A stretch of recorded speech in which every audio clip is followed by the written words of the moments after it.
Hello everyone, इस video में हम बात करेंगे क्लास 12 के केमिस्ट्री के चैप्टर केमिकल काइनेटिक्स में। तो मैंने आपको क्या क्या बता दिया है। तो रेट लॉ कैसे लिखते हैं, रेट कांस्टेंट क्या होता है, इनके बारे में मैंने आपको बता दिया। फिर रेट ऑफ रिएक्शन कैसे लिखते हैं, रेट ऑफ डिसअपीयरेंस क्या होता है, रेट ऑफ अपीयरेंस क्या होता है, इनके बारे में मैंने बता दिया। और यूनिट ऑफ रेट कांस्टेंट के की यूनिट क्या होती है, तो इनके बारे में मैंने आपको बता दिया है।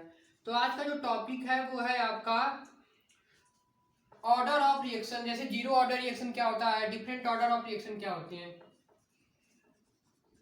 तो चलिए शुरुआत करते हैं अब हम। तो देखिए, शुरुआत करने से पहले सबसे पहले जान लेते हैं कि मॉलिक्यूलरिटी क्या होती है।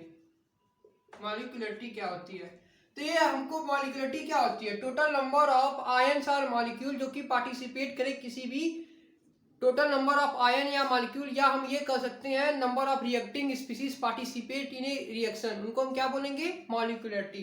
इसको लिखना चाहें तो लिख सकते हैं टोटल नंबर ऑफ आयंस और मॉलिक्यूल्स या reacting species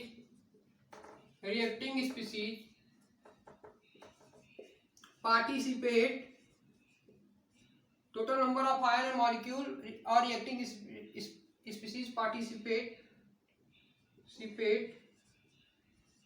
in a reaction, उन्हीं को हम क्या बोलते हैं, मॉलिक्यूलरिटी बोलते हैं। तो देखिए, जो मॉलिक्यूलरिटी है ये आपका एक थ्योरेटिकल कॉन्सेप्ट है। इसको हम थ्योरेटिकली डिटरमाइन करते हैं। वहीं जो मॉलिक्यूलरिटी है वो इंटीजर के मल्टीपल में होती है, यानी इंटीजर होता है। ये क्या होते हैं, इंटीजर होते हैं। इंटीजर जैसे कि ये 1, 2 और 3 ही बस हो सकता है, इसके अलावा मॉलिक्यूलरिटी नहीं होती है। यानी मॉलिक्यूलरिटी की वैल्यू जो है वो केवल क्या होती है, मॉलिक्यूलरिटी की मैक्सिमम वैल्यू कितनी होती है, 3 होती है। यानी मॉलिक्यूलरिटी की मैक्सिमम वैल्यू इक्वल टू 3 होगी। इससे ज्यादा मॉलिक्यूलरिटी नहीं पॉसिबल है, क्योंकि इफेक्टिव कोलिजन यानी कोलिजन जो होता है वो नहीं होता है।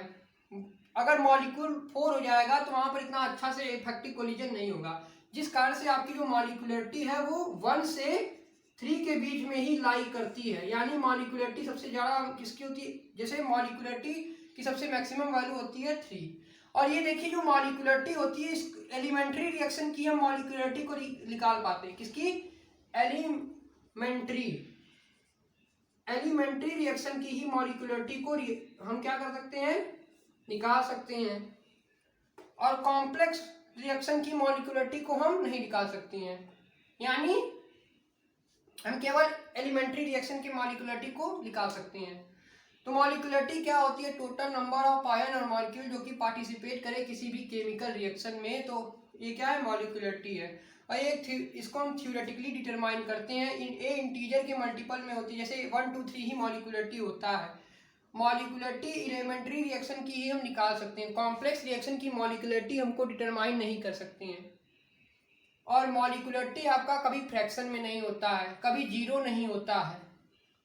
तो ये है आपका मॉलिक्यूलरिटी। तो मॉलिक्यूलरिटी क्या है, टोटल नंबर ऑफ आयन और मॉलिक्यूल पार्टिसिपेट करे किसी भी केमिकल रिएक्शन में। अब चलिए इतना इरेज कर देते हैं, अब इसके आगे की बात करते हैं। अब हम जो आगे की बात करेंगे वो है डिफरेंट ऑर्डर ऑफ रिएक्शन। अब हम इतना इरेज कर देते हैं। तो देखिए, नेक्स्ट टॉपिक आपका आता है डिफरेंट ऑर्डर ऑफ रिएक्शन। तो पहला आता है जीरो ऑर्डर रिएक्शन। क्या होता है, जीरो ऑर्डर रिएक्शन। तो जीरो ऑर्डर क्या होता है, जो इंडिपेंडेंट हो, जिसमें कंसंट्रेशन का कोई इफेक्ट ना हो। यानी इंडिपेंडेंट हो कंसंट्रेशन की, इंडिपेंडेंट हो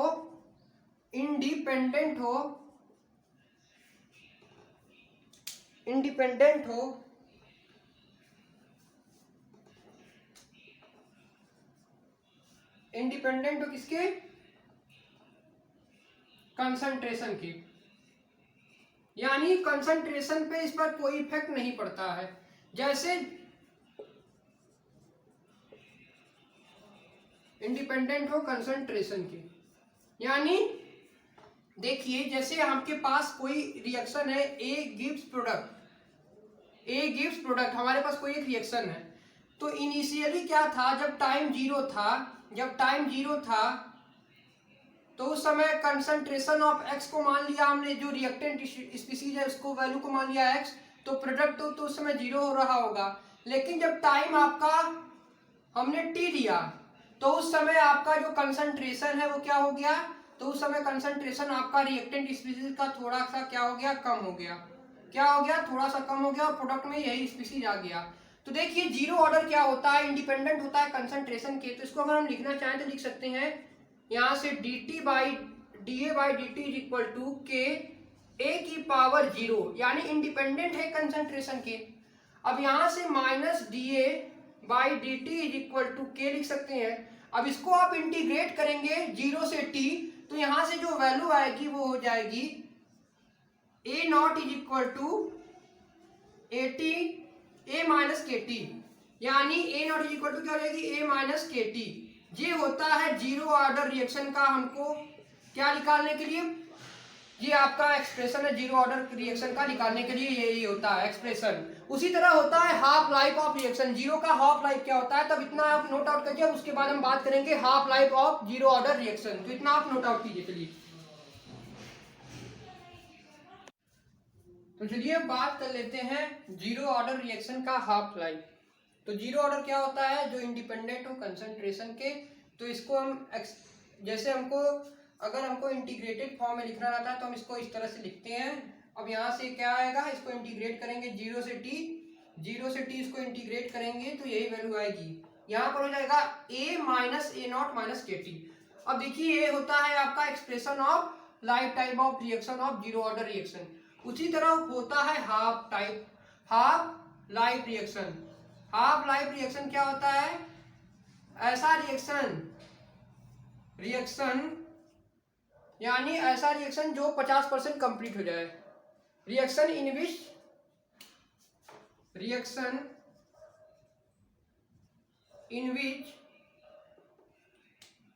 complete, any chemical reaction in which reaction complete 50%।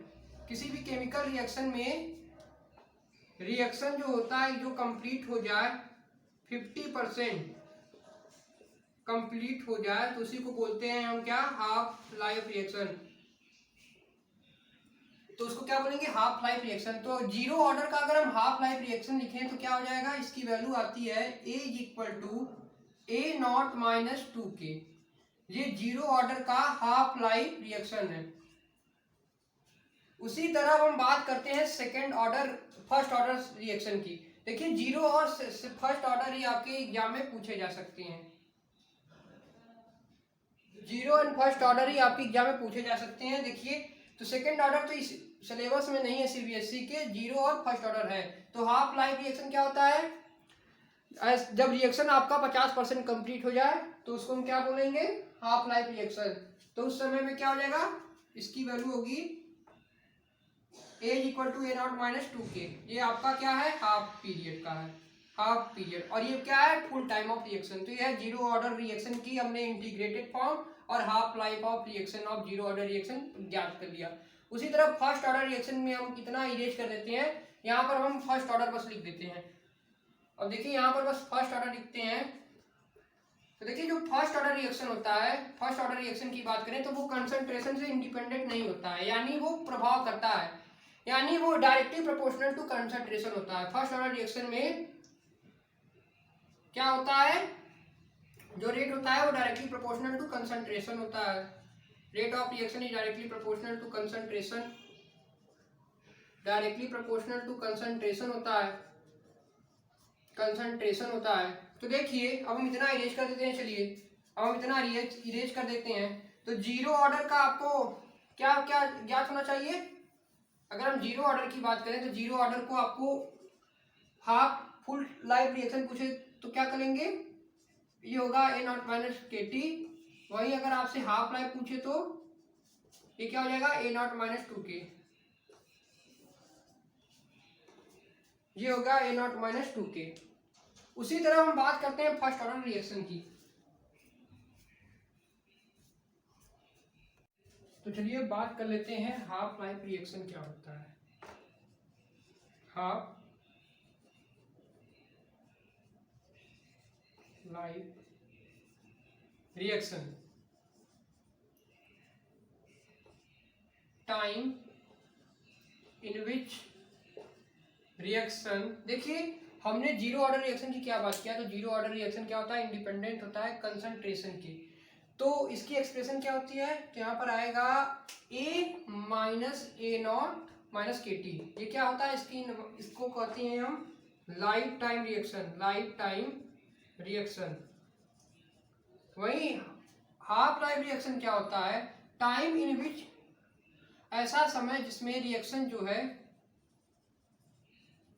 वो कंप्लीट हो 50%, ऐसा reaction in which the reaction complete 50%, ऐसा रिएक्शन टाइम, ऐसा समय जिसमें रिएक्शन क्या हो, कंप्लीट हो कितने परसेंट, 50%, तो उसको क्या बोलेंगे हम, हाफ लाइफ रिएक्शन। तो यहाँ से टी हाफ की वैल्यू क्या आ जाएगी, यहाँ से टी हाफ की वैल्यू आती है 2a0 माइनस 2k। ये क्या है, ये है आपका हाफ लाइफ रिएक्शन। तो ये है आपका half life reaction of zero order kinetics. तो ये है जीरो ऑर्डर रिएक्शन का हमने हाफ लाइफ रिएक्शन आपको बताया। उसी तरह बात करते हैं हम फर्स्ट ऑर्डर रिएक्शन की। तो चलिए उसी तरह बात कर लेते हैं फर्स्ट ऑर्डर रिएक्शन की। तो जीरो ऑर्डर रिएक्शन का देखिए जो ग्राफ बनता है कंसंट्रेशन वर्सेस ए नॉट और टाइम का, तो कुछ इस प्रकार से बनता है, और इसकी जो स्लोप होता है वो माइनस के आता है। ये फर्स्ट ऑर्डर जीरो ऑर्डर का क्या है, जीरो ऑर्डर का ग्राफ है, एक ग्राफ है जीरो ऑर्डर का। लेकिन जो फर्स्ट ऑर्डर होता है उसमें log of concentration versus time का ग्राफ बनता है, वो भी इसी प्रकार से बनता है। लेकिन वहां पर क्या होता है, माइनस के अपॉन 2.303 होता है। तो ये है आपका जीरो ऑर्डर रिएक्शन का ग्राफ। और मैंने हाफ लाइफ रिएक्शन क्या होता है, तो ऐसा समय जिसमें रिएक्शन कंप्लीट हो जाए 50%, और इसको इस तरह से हम लिखेंगे। उसी तरह बात कर लेते हैं हम फर्स्ट ऑर्डर रिएक्शन की। अब उसके बाद हम न्यूमेरिकल सॉल्व करेंगे और मॉलिक्यूलरिटी और ऑर्डर में डिफरेंस क्या होता है इनके बारे में जानेंगे। अब इतना आप नोट आउट कीजिए तब तक।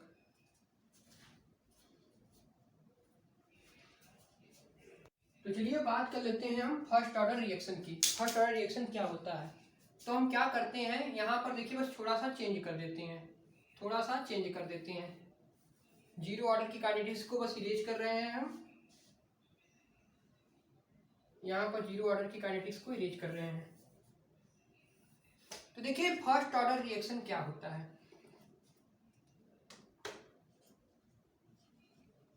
फर्स्ट ऑर्डर रिएक्शन क्या होता है, तो यहाँ पर देखा गया कि जो रेट ऑफ रिएक्शन है वो डायरेक्टली प्रोपोर्शनल होता है। फर्स्ट ऑर्डर रिएक्शन में डायरेक्टली प्रोपोर्शनल होता है किसके, कंसंट्रेशन के। तो यहाँ पर हो जाएगा a की पावर 1। अब इसको इंटीग्रेट करेंगे तो इसकी जो वैल्यू आती है वो होती है t इक्वल टू या k इक्वल टू 2.303 बटे k लॉग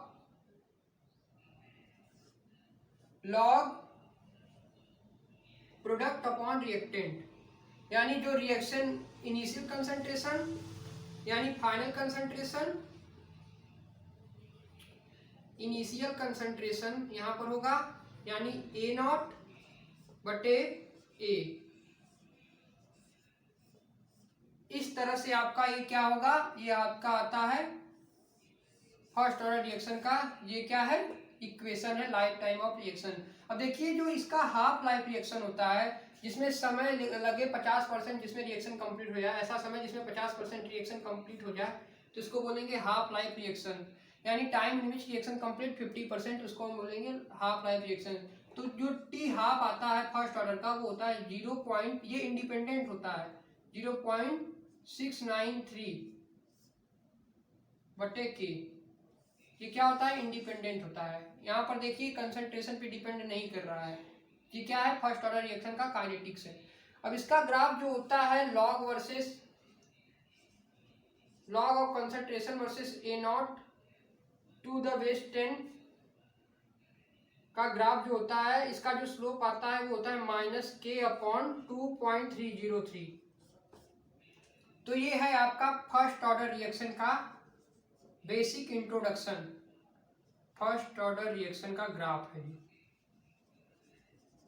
देखिए फर्स्ट ऑर्डर रिएक्शन में क्या होता है, रेट ऑफ रिएक्शन जो है डायरेक्टली प्रोपोर्शनल टू कंसंट्रेशन होता है।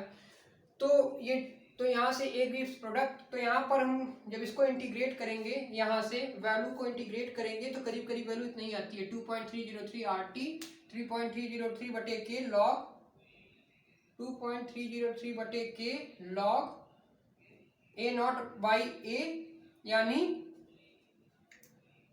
जो आपका इनिशियल कंसंट्रेशन है अपॉन फाइनल कंसंट्रेशन से डिवाइड कर दीजिए तो वहां से के की वैल्यू आ जाएगी। यहाँ पर टी होगा, देखिए 2.303 बटे टी लॉग A0/A, और इसका हाफ लाइफ रिएक्शन क्या होता है 0.693 बटे के। देखिए अगर हमें हाफ लाइफ का रिएक्शन पूछूं क्या कंसंट्रेशन पे ये डिपेंड करता है, तो नहीं, ये इंडिपेंडेंट होता है कंसंट्रेशन पर, इस पर कंसंट्रेशन पर कोई इफेक्ट नहीं पड़ता है। अगर हम ग्राफ बनाए किसका, अगर हम ग्राफ बनाए हाफ लाइफ वर्सेस कंसंट्रेशन का ग्राफ, तो क्या होगा, वो इंडिपेंडेंट होगा कंसंट्रेशन का, इंडिपेंडेंट होगा कंसंट्रेशन का, कंसंट्रेशन से उस पर कोई इफेक्ट नहीं पड़ेगा। तो ये था आपका फर्स्ट ऑर्डर रिएक्शन का, मैंने rate of reaction, integrated rate of reaction कैसे निकालते हैं मैंने आपको बता दिया। तो अब चलिए कुछ न्यूमेरिकल को सॉल्व करते हैं जीरो और फर्स्ट ऑर्डर रिएक्शन के।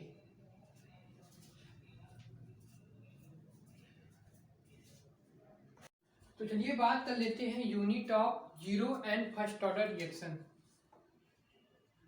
Unit of zero and first order reaction क्या होगा, तो देखिए इस पे भी आपके क्वेश्चन पूछे जा सकते हैं, जीरो और फर्स्ट ऑर्डर रिएक्शन का यूनिट क्या होगा। तो मैंने आपको बताया था कि अगर हमको यूनिट निकालना है तो कौन सा फार्मूला का इस्तेमाल करेंगे, moles per litre 1 minus N second inverse.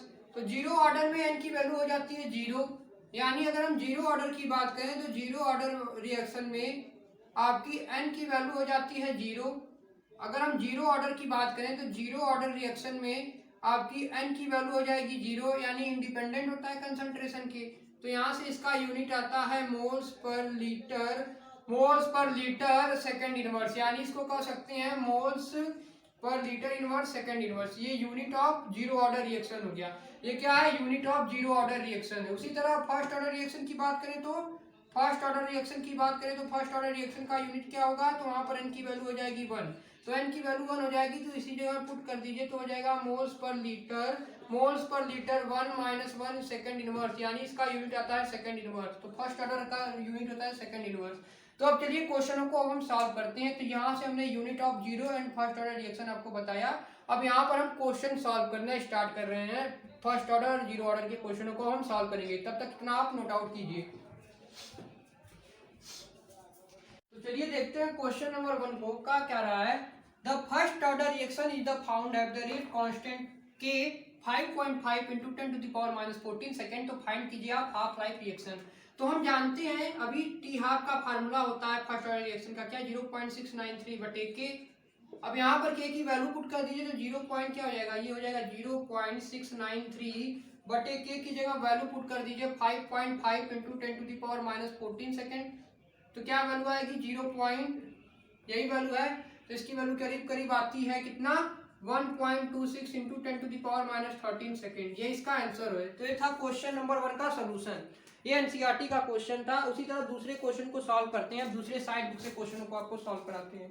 तो चलिए अब हम इतना इरेज कर देते हैं। इसी में दूसरा क्वेश्चन लिखिए आप, इसी में आप दूसरा क्वेश्चन लिखिए, उसको भी करा देते हैं। चलिए तो यहाँ पर क्वेश्चन नंबर 2 क्या है, देखिए क्वेश्चन नंबर 2 की बात कर रहे हैं। The rate constant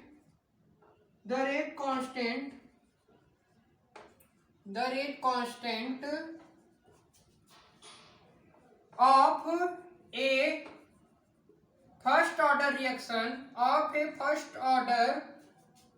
reaction is 0.0005 minute inverse. तो कैलकुलेट कीजिए आप, कैलकुलेट क्या करना है, कैलकुलेट करना है हमको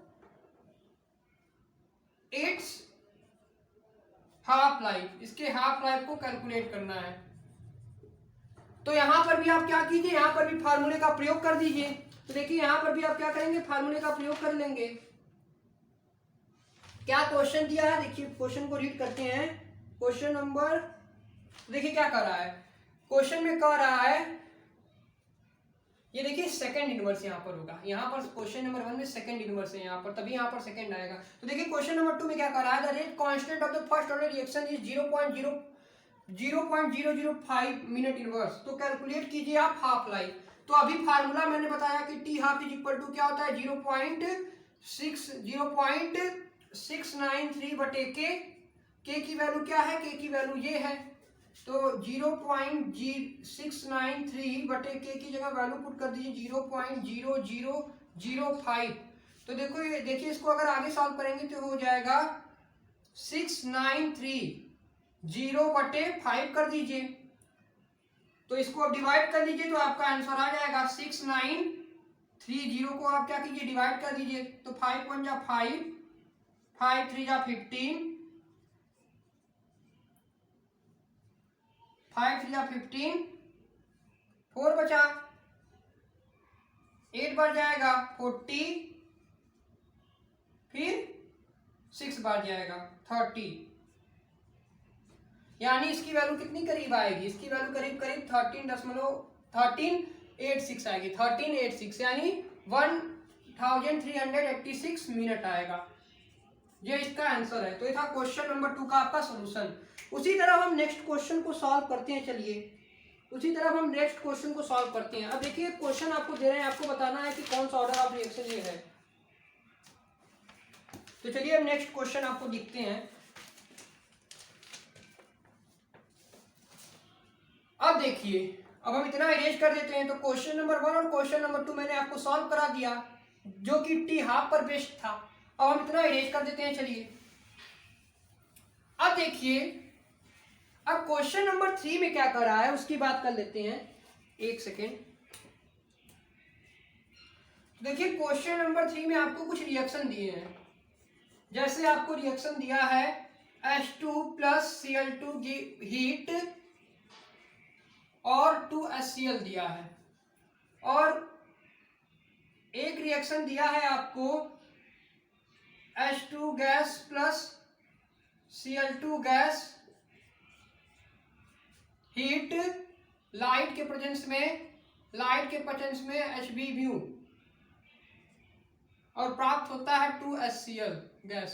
तो ये कौन सा ऑर्डर ऑफ रिएक्शन होगा? तो देखिए अगर कभी भी आपको ऐसा क्वेश्चन मिलता हो तो ये आपका जीरो ऑर्डर रिएक्शन होगा। कैसे जज करेंगे? लाइट लिखा हो, हीट लिखा हो तो हम समझ जाएंगे वो कौन सा रिएक्शन है, जीरो ऑर्डर रिएक्शन है। तो इसका आंसर होगा, ये दोनों जो रिएक्शन होंगे आपके, ये जीरो ऑर्डर रिएक्शन होंगे। कभी भी ऐसा रिएक्शन मिले जिसमें आपके पास हीट या लाइट के प्रेजेंस में Hb का प्रयोग हुआ हो, या हीट या लाइट यहाँ पर लिखा हो कैटलिस्ट के फॉर्म में, तो वहां पर आप क्या करेंगे, तो वहां पर आप वो आपका रिएक्शन जो होगा वो दोनों क्या होंगे, वो दोनों रिएक्शन आपके होंगे जीरो ऑर्डर रिएक्शन। तो ये था आपका क्वेश्चन नंबर 3 का सॉल्यूशन। उसी तरह हम आगे बढ़ते हैं। अब आपको आगे के क्वेश्चनों को कुछ सॉल्व करा देते हैं। तो चलिए क्वेश्चन अब आगे सॉल्व कराते हैं। चलिए अब आप इतना नोट आउट कीजिए, अब हम आगे क्वेश्चन को आपको सॉल्व कराते हैं। अब हम आगे क्वेश्चन को आपको सॉल्व कराते हैं। एक सेकेंड, अब हम इतना इरेज कर देते हैं।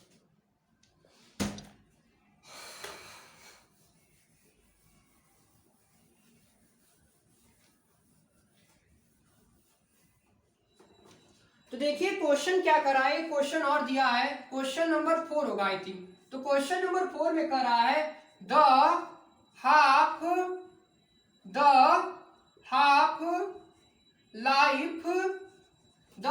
Life of A first order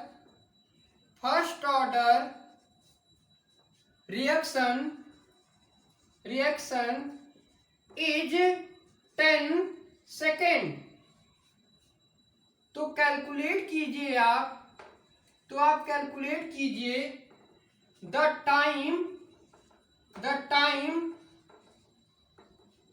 for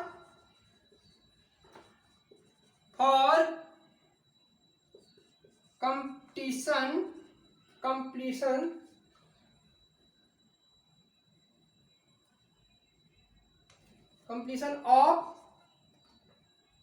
99.9% of 99.5% of reaction। Of reaction. एक क्वेश्चन है, half life of first order reaction हमको क्या दिया है, जिसका समय है दिया है 10 सेकेंड। तो हमको कैलकुलेट क्या करना है, तो कैलकुलेट करना है टाइम फॉर कंपटीशन ऑफ इतना। तो देखिए हमको टी हाफ की वैल्यू दे दिया है 10 सेकेंड। तो अगर हमको के की वैल्यू निकालना है तो हम क्या जानते हैं, देखिए फार्मूला होता है T half is equal to 0.693 बटे के। ये आपका फार्मूला यही होता है, देखिए यही फार्मूला होता है ना। तो यहाँ पर आपको टी हाफ की वैल्यू दे दिया है 10 सेकेंड, ये वैल्यू आपको दे दिया है। तो यहाँ से के की वैल्यू निकालेंगे तो क्या हो जाएगा, 0.693 बटे के की जगह वैल्यू पुट कर दीजिए, तो करीब करीब 0.0693 आ गया, ये के की वैल्यू आ गई। अब ये जो के की वैल्यू आई है, अब हमको कैलकुलेट करना है time for competition of 99% of reaction. तो देखिए अब हम फार्मूला यूज करेंगे अपना फर्स्ट ऑर्डर रिएक्शन का, जो कि होता है T is equal to, use कीजिए 0.203 बटे के लॉग, शुरुआत में मान लेते हैं कंसंट्रेशन हमारा 100 था और उसमें 99.9 आपका क्या हो गया, खत्म हो गया, तो बचा कितना 100 माइनस 99.9 कर दीजिए, यही करेंगे ना। तो देखिए क्या होगा ये, तो यहाँ से वैल्यू क्या आ जाएगी 2.303 बटे के की जगह रख दीजिए तो है वैल्यू 0.069 इंटू, अब देखिए इसको करेंगे तो ये आएगा लॉग 100/0.1। फिर इसको अगर आगे सॉल्व करेंगे तो हो जाएगा के की वैल्यू आएगी 2.303 बटे 0.0693 इंटू ये हो जाएगा 3 log 10, यही वैल्यू होगी, यही वैल्यू देखिए आएगी। अब log 10 की वैल्यू क्या होती है, 1 होती है। अब हम जानते हैं कि log 10 की वैल्यू क्या होती है, log 10 की वैल्यू होती है 1।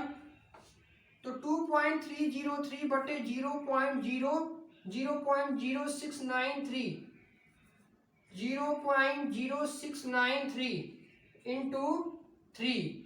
अब इसका मल्टीप्लाई कीजिए, तो मल्टीप्लाई करेंगे तो करीब करीब वैल्यू आपकी जो आएगी सेकंड में, कितने दिया था सेकंड में, तो कितनी आएगी, करीब करीब वैल्यू आएगी 100 सेकंड के इनवर्स में, या 99.7 सेकंड इनवर्स, या इसको करीब करीब आप अगर 100 भी आया होगा तब भी आपका सही है। तो ये था आपका क्वेश्चन नंबर 4 का सलूशन, ये था आपका क्वेश्चन नंबर 4 का सलूशन। क्वेश्चन नंबर 4 का सलूशन यही होगा। उसी तरह अब क्वेश्चन नंबर 5 को सॉल्व करते हैं। तो चलिए अब अपना इरेज कर देते हैं, अब हम इतना इरेज कर देते हैं, चलिए अब हम इतना इरेज कर देते हैं, तब तक आप इतना नोट आउट कीजिए। क्वेश्चन नंबर 5 को सॉल्व कराते हैं आपको, क्वेश्चन नंबर 5 को आपको हम सॉल्व कराते हैं, इतना तब तक आप नोट आउट कीजिए।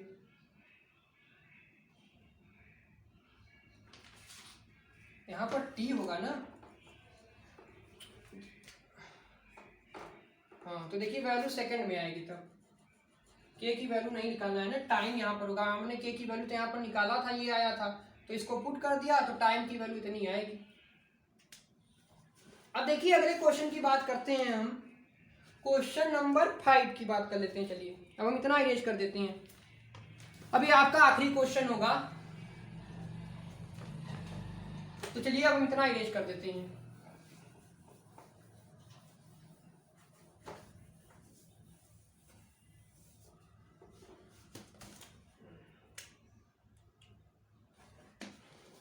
तो क्वेश्चन नंबर 5 की बात करते हैं, तो कह रहा है A first order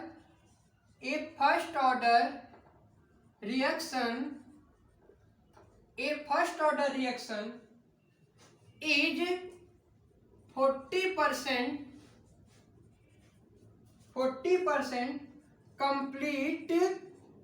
complete after 8 minute. तो हमको क्या फाइंड करना है, how long will it take before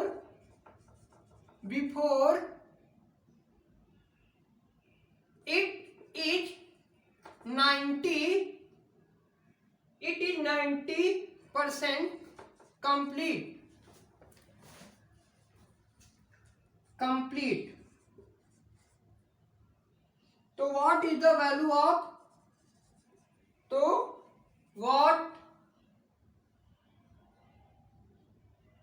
is the value of rate constant,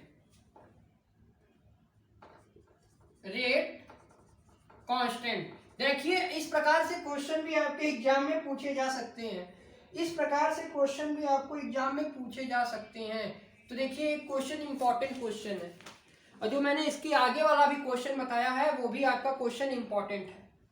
तो क्या रहा है, first order reaction is 40% complete होता है 8 मिनट में। यानी अगर हम फार्मूला लिखें, हमको क्या फाइंड करना है, तो हमको के की वैल्यू को फाइंड करना है, के क्या होगा ना, यही फाइंड करना है।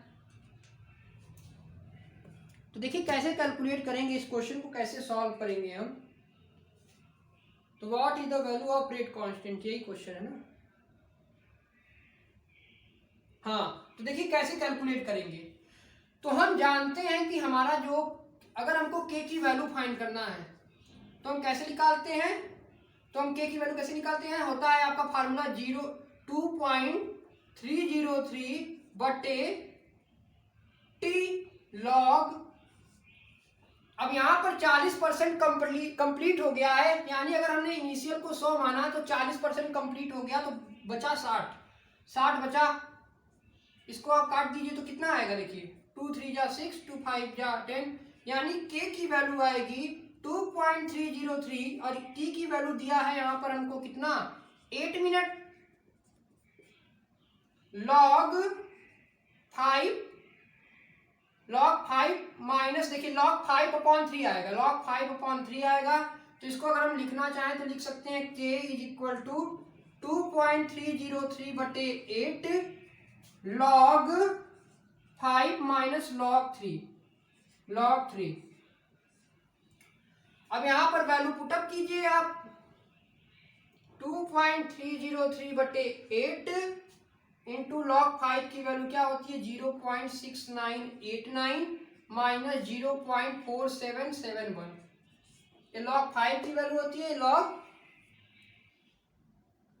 3 की वैल्यू होती है। तो इसको माइनस कर लीजिए आप, 6989 अपॉन 0.4771, तो कितना आया, ये आ गया 8122, यानी करीब करीब वैल्यू कितना आ गई 2.303 बटे 8 इंटू 0.2218 आ गया, यही आया, देखिए यही आएगा ना। अब देखिए, अब यहां से अब इसको डिवाइड कर दीजिए 4 से, तो 2 से 2 4 जा 8, अब इसको डिवाइड करेंगे 2 से तो कितना होगा 2 1 जा 2, 2 1 जा 2, 0 9, यही आएगा आपका, यही आएगा। अब यहाँ पर के की वैल्यू आप कैलकुलेट कीजिए, अब इसमें इसका मल्टीप्लाई कर दीजिए और डिवाइड कर दीजिए 4 से, यानी 2.303 इंटू 0.109 बटे 4 कर दीजिए, तो कितनी वैल्यू आएगी। इसको अगर आप डिवाइड करेंगे तो इसकी वैल्यू करीब करीब आती है के की वैल्यू 0.06386, ये वैल्यू आएगी आपकी के की वैल्यू। के की वैल्यू यही आएगी, किसमें आएगी, मिनट इनवर्स में। के की वैल्यू आ गई। अब ये जो के की वैल्यू आई है, अब आप जब 90% कंपटीशन की बात करेगा तो वहां पर पुट कर देंगे के की जगह, तो वहां से आपको क्या मिल जाएगा, first order is how long will it take before value of rate constant.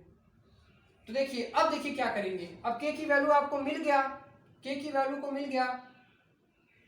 अब के की वैल्यू तो हमारा एक पार्ट आ गया, अब आगे के पार्ट में हमको टाइम निकालना पड़ेगा, कितना समय लगा। यानी यहाँ क्वेश्चन में 2 पार्ट है, एक में रेट कांस्टेंट कैलकुलेट करना है, तो रेट कांस्टेंट की वैल्यू तो नहीं आएगी। अब इसके बाद क्वेश्चन में आगे बढ़ता है और कहता है how long it will be take, यानी अब समय की बात कर रहा है।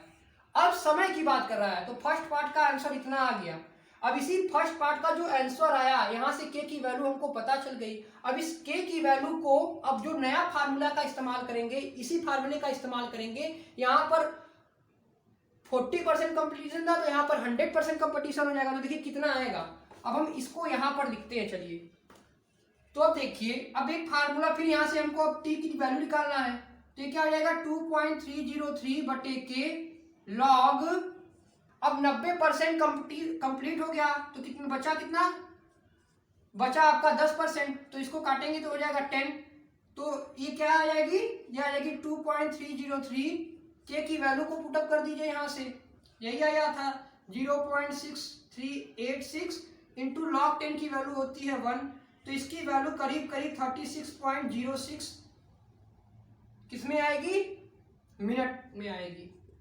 तो इसमें दो पार्ट है। तो पहला पार्ट का आंसर क्या हो गया, पहले पार्ट में हमको के की वैल्यू कैलकुलेट करना था, और सेकंड पार्ट में आपको क्या कैलकुलेट करना था, सेकंड पार्ट में हमको 0 पॉइंट करीब करीब कितना आ रही है, 36.6 आ रहा है, 6 आ रहा है। इसको कैलकुलेट करेंगे तो इतना ही आएगा, देखिए। तो इतना ही आंसर आएगा। तो ये था आपका क्वेश्चन नंबर 5 का सलूशन। ये था आपका क्वेश्चन नंबर 5 का सलूशन। तो इस तरह से भी क्वेश्चन आपको पूछे जा सकते हैं। यानी इसमें दो पार्ट था, एक में हमको के की वैल्यू को निकालना था, फिर उसके बाद हमको जो के की वैल्यू आई उसको हमको दूसरे इक्वेशन में पुट कर कर समय निकालना था, यानी टाइम निकालना था। तो इस तरह से भी क्वेश्चन आपको पूछे जा सकते हैं। तो आई होप ये वीडियो आपको पसंद आया होगा। अगर आपको वीडियो पसंद आया हो तो इसको लाइक कीजिए, शेयर कीजिए, सब्सक्राइब कीजिए। तब तक के लिए good bye, thanks for watching this video.